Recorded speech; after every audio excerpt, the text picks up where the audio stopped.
Teaching shouldn't be a 10-month endurance race. A big mistake I see teachers making is thinking that I just need to get through this year. Heck, I've even thought it myself before. It sounds harmless, maybe even helpful, a survival mantra, right?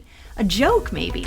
And I get it, everyone tells you that teaching is hard, that it's normal to feel exhausted, that you just have to hang in there till the end of the day, the end of the week, until the next vacation, until June. It's easy to fall into that trap. But let me ask you, does everyone who says, I'll just make it through the year, actually feel better in June? Nope. In fact, they often feel more burned out, more resentful, more disconnected than ever, because just getting through doesn't heal anything. It just delays it. So how do you actually make it to June and feel good about it? That's what we're going to talk about today. Hey friends, welcome to Enjoy Teaching Again, the podcast for teachers who love the work but need a little spark to bring the joy back. I'm your host, Elizabeth Peterson, classroom teacher, arts integration specialist, and passionate educator of over 25 years. If you're overwhelmed by behaviors, disengaged students, and long, exhausting days, you are not alone. But together, we can turn things around and you can teach with confidence and purpose again. So locate that cold coffee of yours, find your favorite pen, I know you have one, and let's dive in. It's time to get inspired and enjoy teaching again. Before we dive in, I have a quick and exciting update. So many of you reached out asking for just a little bit more time to join the Classroom Reset, and I heard you. So I'm keeping the doors open to the Reset Challenge sale just a little bit longer. If you missed your chance, you have now through Wednesday to snag your spot and start feeling better about teaching again, like right away. That means you can still get the discount and still get all the special bonuses through the end of day Wednesday. So just go to theinspiredclassroom.com/yes. I'll even link everything in the show notes, of course, but I just wanted to make sure you knew you still have time to say yes to the kind of reset that your classroom and your teacher heart might really need.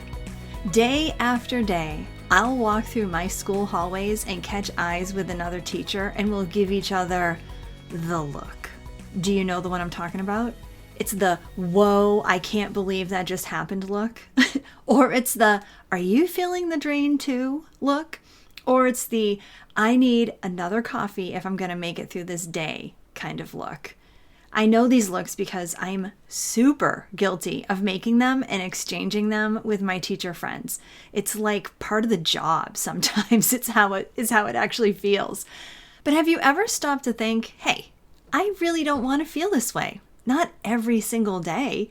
Sure, we all have bad days or even rough weeks. And when those days turn into weeks and those weeks turn into months, well, it's time to take a pause and think about what's really going on.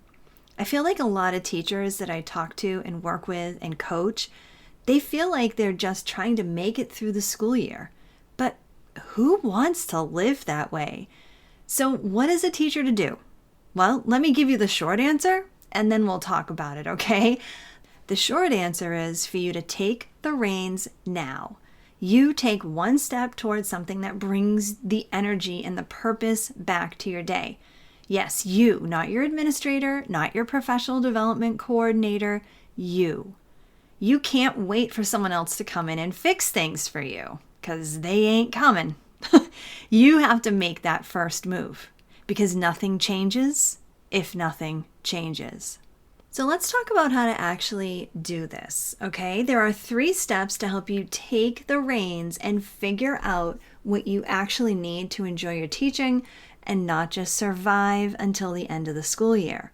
Step number 1 is to pause and decide, because sometimes we actually have to intentionally take a moment to pause and decide that we are going to really think on things. So, as silly as this may sound, I don't want you to just keep listening to me.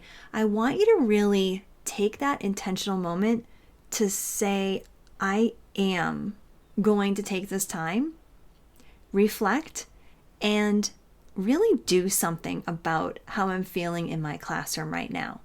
So, are you with me? Did you decide this is what you really want to try? Go ahead and actually answer me out loud. Will you pause and take a moment for yourself to actually think this through? Because the thing is that if you do nothing, nothing will change. The road to making a change is giving yourself that moment to first decide, make the commitment that you're going to change something. You hold all the power in this. All right, so will you do that with me? All right, if you're ready, let's move on to step 2, which is reflect. Now, so many of us have been trained to ignore our teacher instincts. Hear me out. We're told what curriculum to use, what strategies are quote unquote research based, right? What PD we have to attend. But beneath all of that noise is your own inner voice, the one that says, this is what lights me up. This is the part of my day that is totally draining the energy and effort out of me. So here's what your job is right now in this next step. It's to listen to that voice. It's to observe yourself and become self-aware. So I actually want you to roll yourself through a day in the life of you at school, okay? In your mind's eye, in your imagination. I want you to put yourself through a day of school and ask yourself some questions. And you may also today when you start teaching or tomorrow when you get back into the classroom, I want you to observe yourself and become more self-aware about these things. So here are the questions I want you to kind of keep in mind. What part of my day do I love? What part of my day do I dread? When do I actually feel like my teaching is on fire, like super awesome? And where am I craving more creativity or more calm or more connection with my students or my colleagues or whomever? What's draining you? Now, when you start to notice these things, really notice them, some patterns might start to emerge. And those patterns, well, they're going to show you what kind of support, what kind of change, what kind of reset you actually need.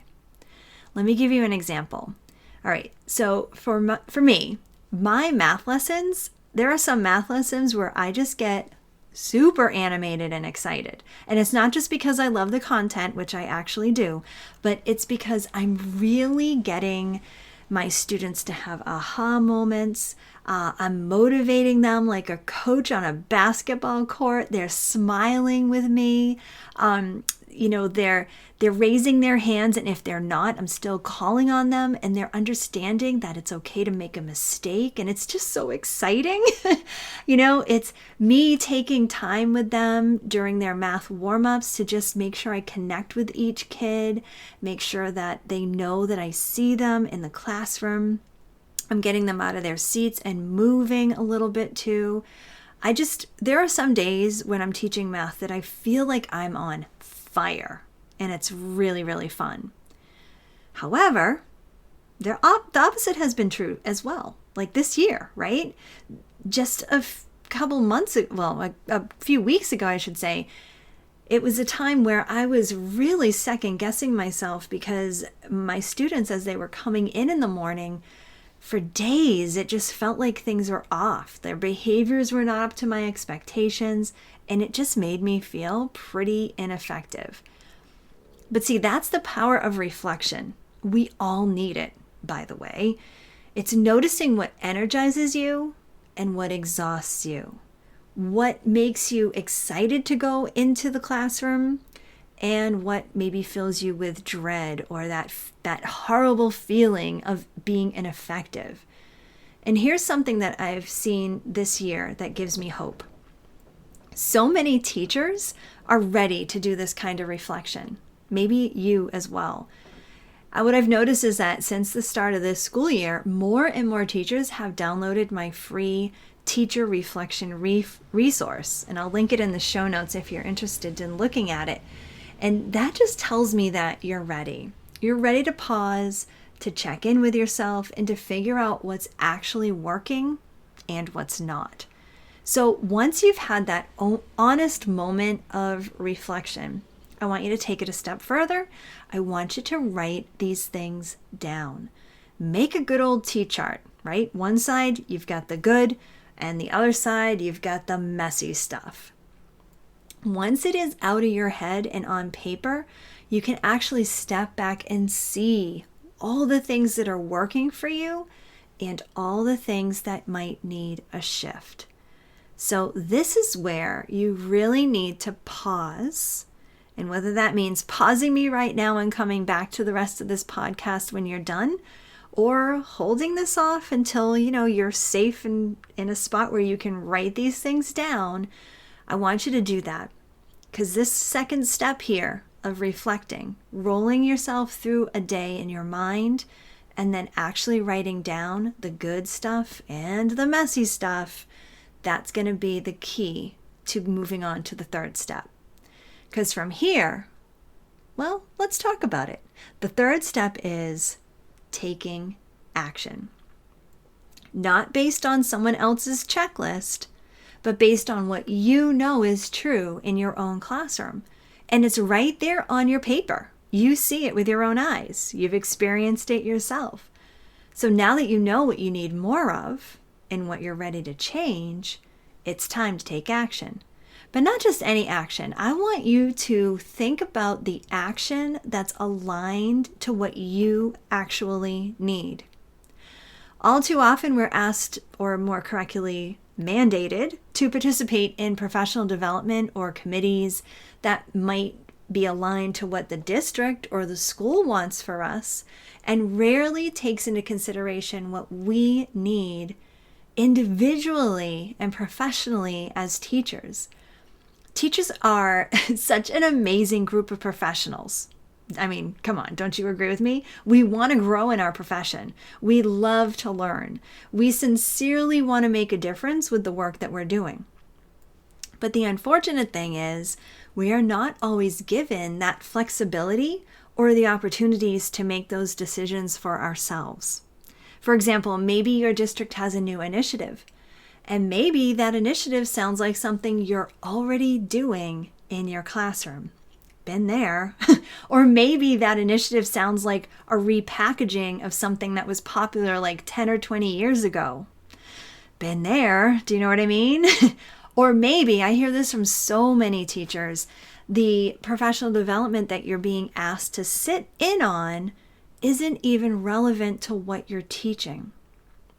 I mean, it can be so frustrating, right? Well, that's where the step to take action really comes into play. You need to take the reins and decide on something that will help you grow as a teacher. So that could be signing up for PD that actually excites you, or asking someone like an administrator or a colleague to observe a lesson to see if you can get some feedback from them. It could be on the actual lesson, or it could be on the students themselves. It could look like joining a supportive teacher community, or trying one strategy that just feels, dare I say, fun to try and not overwhelming. And yes, it could mean joining something like the Classroom Reset, if that's what you're craving, creativity and connection and calm. Honestly, I'll tell you, the strategies and the routines that I have inside the Classroom Reset are the same ones that I go to and revisit each school year to help me feel the joy in teaching. And while I enjoy looking ahead to June, I mean, come on, who doesn't want to, go into a really great summer vacation? It's not the finish line that I'm dragging myself over. The point here is that this third step of taking action is you choosing. You taking the reins in a way that feels good and grounded for you. Yes, you, not your administrator, not your PD coordinator, you. Because you already know what's working and what's not. And you've probably known for a while. I'll tell you that during this most recent reset challenge, I talked with so many of you who are not only licensed and experienced, but have advanced degrees. You have a deep passion for what you're doing, and an incredible wealth of classroom wisdom. You're not a rookie. You don't need someone to hand you a script, but you do need to be heard. And you need support that's made for you. And most importantly, you need to give yourself permission to do what you already know is best. So let me say this.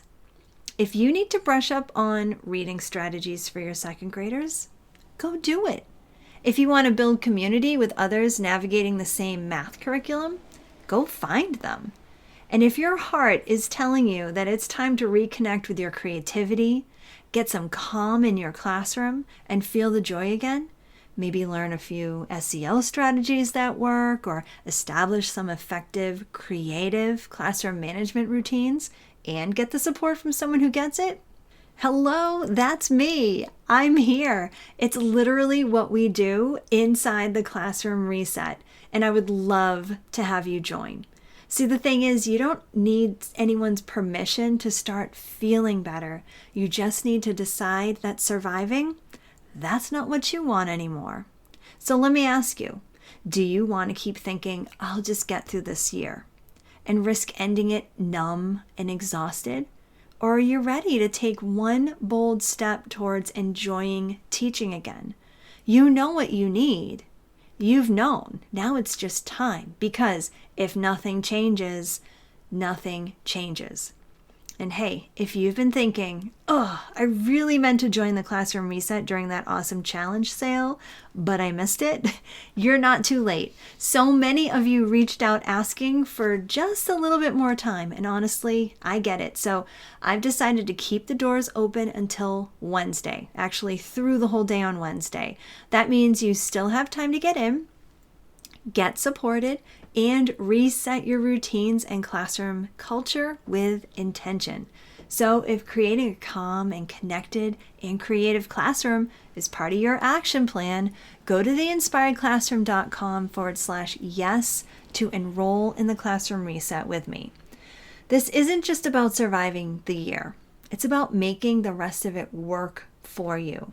So grab your spot at that link in the show notes, or go to theinspiredclassroom.com/yes.